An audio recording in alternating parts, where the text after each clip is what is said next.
I need to tell you a story about my own self-doubt attack. I'm Jen Churchill and I help midlife women turn their self-doubt into confidence and clarity. Just like the women I serve, I'm a busy woman navigating modern day life. I'm a corporate worker, a devoted wife and dog mom, an entrepreneur, and I volunteer for 2 amazing organisations, so I know firsthand how difficult it can be to wear all those different hats. I also know how hard it is to take time out for yourself and the guilt that comes with it when you try. Now I'm in my 50s, I acknowledge that I can't do all of the things like I used to think I could, and that's okay because I've learnt to prioritise, be able to say yes to the things that are important to me, like my entrepreneurship, say no to the things that aren't important to me, and know the difference between the two. A good mindset is absolutely essential for me. But I'm not bulletproof. In fact, one of the reasons why I'm able to serve my clients so well is that I totally get it. I have self-doubt as badly as the next person. And this week, it was particularly bad. So if I explain, in my business, I'm trying to do something new, which will help me to serve more women. But it's new and it's exciting. I don't want to tell you too much about it because it's still in the making. But new means exciting, yes, but also really scary. So I suddenly found myself full of questions. What if nobody wants what I'm making? That nobody's watching my content? That nobody's listening to what I've got to say? That what I'm saying isn't very important? I even went through the process of thinking that I couldn't go on video this week because my hair was too messy. So on Wednesday and Thursday, I started writing an email to my tribe explaining to them that I was no longer going to be putting this content out and that I was very sorry, but I was going back into the safety of corp job and a little bit of entrepreneurship on the side. But that's when I recognised it for what it actually was. Those thoughts weren't mine.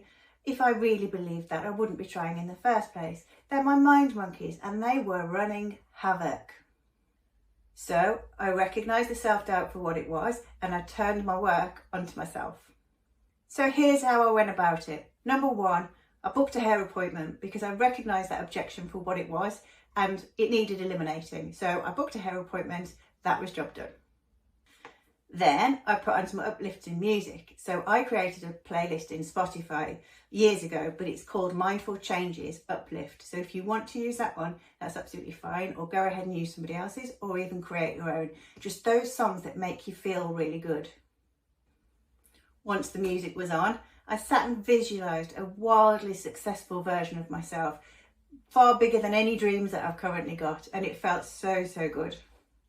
Next, I got to work on where the overwhelm was actually coming from, and the obvious answer was I was really overcomplicating things, trying to over-deliver everywhere, and that meant I didn't have time to do everything well, and I'm a bit of a perfectionist, even though I teach that you shouldn't be, but we've all got a bit of that in us, so I was trying to do way too much and not doing it as well as I would have liked to. What I've learned about entrepreneurship is the simpler you keep things, the better they become. And finally, either as a coincidence or because the universe placed right in front of me exactly what I needed to hear, I follow a lady called Tanya Eliza, and this week she's been talking about how she's broadened her niche too wide and needs to bring it back in, so she's really talking to the people that she needs to serve. So I decided to take a leaf out of her book and do the same, so I've had a real good look at who it is I'm trying to reach with my content. So the upshot is, I had a really strong word with myself. I put those mind monkeys back in their box and I really worked through where this self-doubt was coming from. I haven't perfected this new direction yet, which is why it's causing me so much unease, but I will perfect it. And when I do, there'll be something else because we're always on a trajectory of growth. Also, being uncomfortable is a good feeling to have. It means I'm out of my comfort zone. But when I talk to myself properly, I know I'm perfectly safe in my stretch zone. So again, a fabulous place for growth and development. And it's not as scary as people think. So I'm not sending that email to my tribe. I'm not quitting. I'm going to make some simplifications, make a couple of improvements and take a baby step forwards, because that's all can be asked of us when we're feeling a bit of negativity. Just a tiny little bit of action, and here I am on screen with my hair done, so one baby step forwards. So it's not self-doubt that is the issue. In fact, we're all going to have some self-doubt at some moments. But what is the issue is when we don't recognise it and deal with it. If this has resonated with you, I've included a link down below this video for my pocket guide to conquering self-doubt.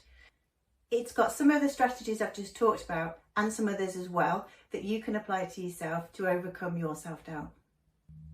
I hope it helps, and if you've got any feedback for me or any questions, please pop them down below. I'm always happy to receive your feedback. And in the meantime, have a fantastic week.